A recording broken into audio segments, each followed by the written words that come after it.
Welcome to Arsenal, Mikel Merino, baby. The deal is done. Here we go. There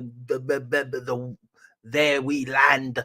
The about fucking time and all that good stuff. Mikel Merino is joining Arsenal. He should be announced over the weekend. I feel like maybe he might get revealed, whatever you call it, at the game on the weekend tomorrow. Unveiled. Maybe not at the game tomorrow because it's away. If it was at home, maybe more. But like, listen, he'll get unveiled over the weekend. Great signing, great signing, and we finally got our second signing. Well, technically third, but our second new signing of the season done.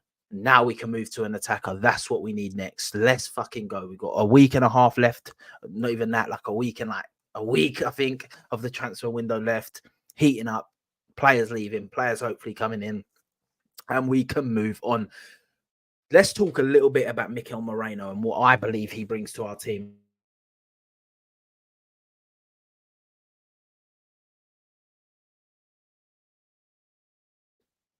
Let me turn off this Wi-Fi, just in case it's sort of tampering, tampering with the ting. The reason I think Mikel Merino is a quality player to bring to our squad is because he's not a superstar. He's experienced in the midfield. He does what's on the package. He's one of them guys. He's good at attacking. He's good at defending. He's neither like super attacking minded or super defensive minded. He's like 50-50, I'd say. And he's very good at his short passing, tiki-taka passing and stuff, what we kind of need. Because I see his role as the 8 being like, he's also left-footed. He's left-footed, so when he plays in the 8 for us, like, I feel like if like say, let's say this is my left, so let me do it over here. This is your left, yeah, that you can see on the screen. So say we've got thing here. I wish I had a little drawing pad. Say we have Zinchenko playing. Let's say we've got Calafiori playing left back, yeah. Well, when Calafiori inverts here, Mikel Merino can now go up here. Fucking hell, I can't do it. And he can then overlap Martinelli, yeah, or he can go on the inside of Martinelli. And Martinelli can cut inside. And if you realise that Martinelli's best season is when we had Xhaka, a left-footed 8, that would do what I believe Mikel Merino's being brought in to do. Now, I think Mikel Merino's passing's better. I think attackingly, he's probably a bit better than Xhaka. I don't know about defensively, to be honest. I need to see a bit more to know if he's better than Xhaka, in my opinion, defensively. But going forward, definitely better than Xhaka. Passing, short passing, better than Xhaka. His long passing, I'm not 100% on. I'll wait and see on that. But I think he knits together our midfield perfectly. He can also play the 6 if we want Rice to play the 8. In certain games, and I think he's a very good addition to the midfield. I really do. I really rate him a lot.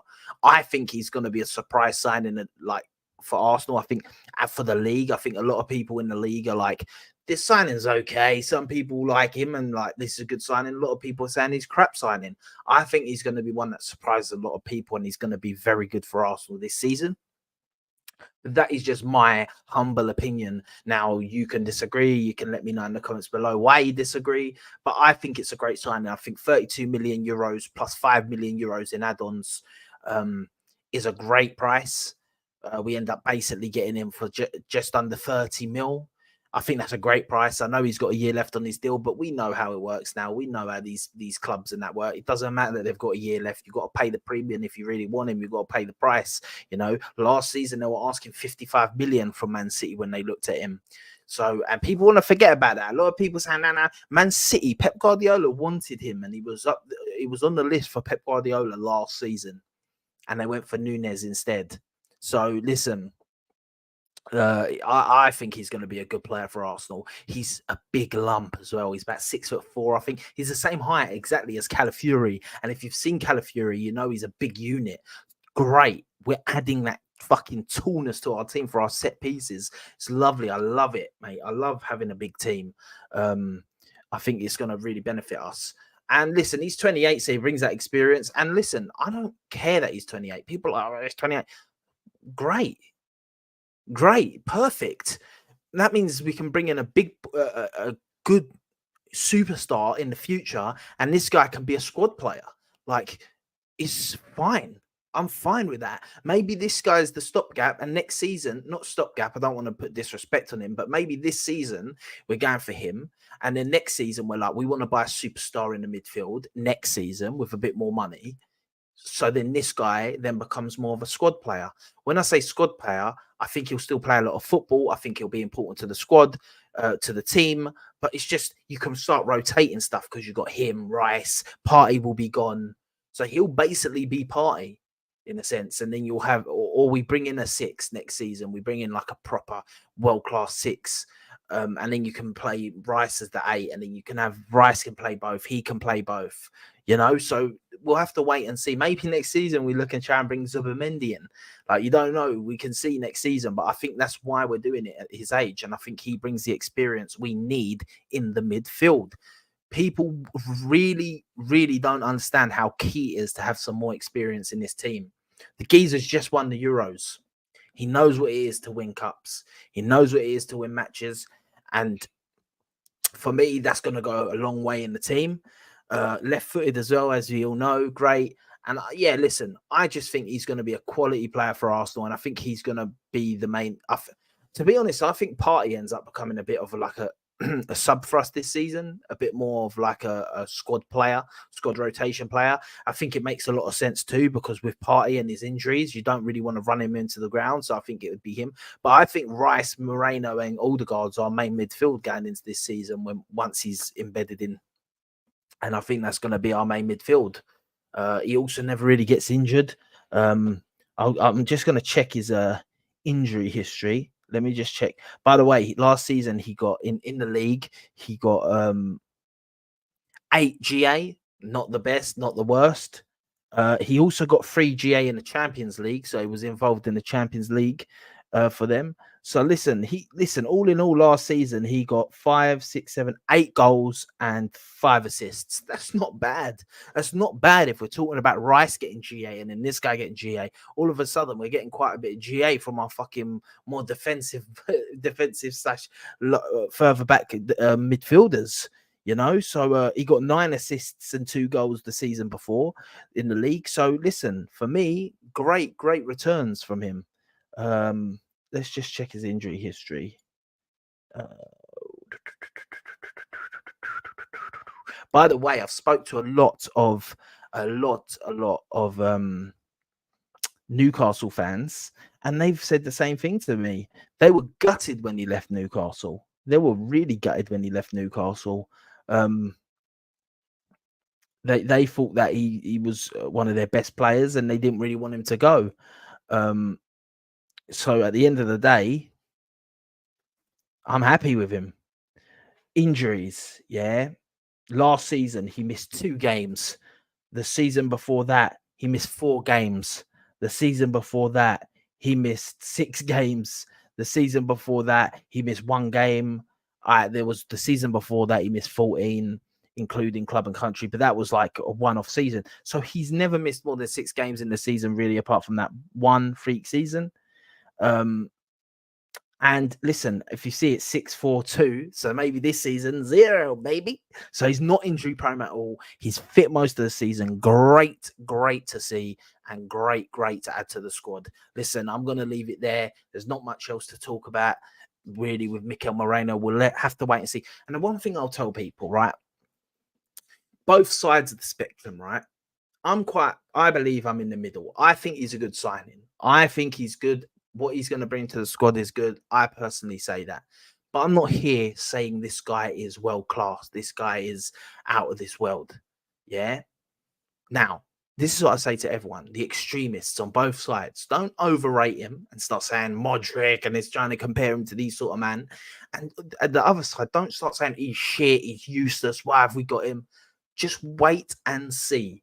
Just please, people, man. We need to change this fucking narrative that as soon as you sign a player, you judge him before he's played for your team. Arsenal fans, we should have all learned that with Kai Havertz, because people still want to say about Kai Havertz. Kai Havertz has been a successful signing so far for us, to be honest. He's been a successful signing. I didn't want him. I didn't want him in the team, but he come and he proved me wrong. why? And I kicked up a bit of. I didn't kick up that much of a fuss with Havertz. I kicked up a bit, but not as much as some people. And I won't do that anymore, man, unless it's like a actual dead baller that we bring in. Like, say we bring in someone absolutely trash. Yeah, like say we brought in Chris Wood as our attacking thing. Then that's a bit different. But yeah, for me, just wait and see, let him produce on the pitch and judge after, because you'll either sit with mud on your face either way, mate. If you say he's crap and this and that, you're going to be with mud on your face if he performs and he does well for us. Let's just, definitely as Arsenal fans, I get rival fans saying it. Rival fans are rival fans. But Arsenal fans, get behind him. I know we all will.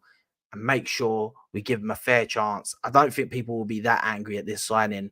People think we've overpaid for him. I don't think we have. People say, well, I think we do it quicker. We don't know what happened behind the scenes.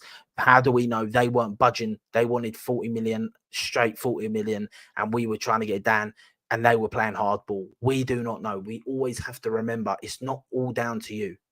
It's not all down to you. If you're at a fucking yard sale or a car boot sale or something, yeah, and you're bartering with someone and you're saying to them, you can't just say to them, go and sign him. Like, you know what I mean? That person might not want to sell it. They might be putting it off. I don't know. We're going to wait. I don't know. You can't just go and do it unless you want to smack stupid amounts on. Unless we wanted to go and say, here's 50 million. That would have got it done like that. But anything that's probably a good price for him, you're going to have to work for, because they're going to make you work. And people forget that other clubs, agents, players, all have a part to play in the signing. It's not just Arsenal. You think if it was up to Arsenal, we wouldn't have got him for the price we're paying now. Yeah, you think if it weren't for Arsenal, we wouldn't have just got him done ages ago. Come on, people. Let's be real. But listen, like, share, subscribe, all that good stuff. Make sure you share the video and yeah, let it get around. Obviously the channel's growing slowly but surely. You'll see me on many things. You'll see me talking more about this on the Football Terrace after the Arsenal game. I was meant to do a watch along. I can't. Uncle's birthday, have to be there. It's a 60th. It's a big one. So I'm watching the game. I've said to him, he's an Arsenal fan as well. I've said, listen, the game's on at your ass. You know that, because that is ass. But I can't do a watch along. But I will be doing a match reaction. I will be on the terrace after the game doing the fan cams. And yeah, listen, make sure to tune in to all of that good stuff. But yeah, listen, like, share, subscribe, once again, all that good stuff. And remember, people, remember this. I tell you every time. And once again, I'm doing keto, so I can't do this, but you can. Eat pizza, eat pasta, Bakayo, blood clot, Saka, Sicilian Gooner. Peace.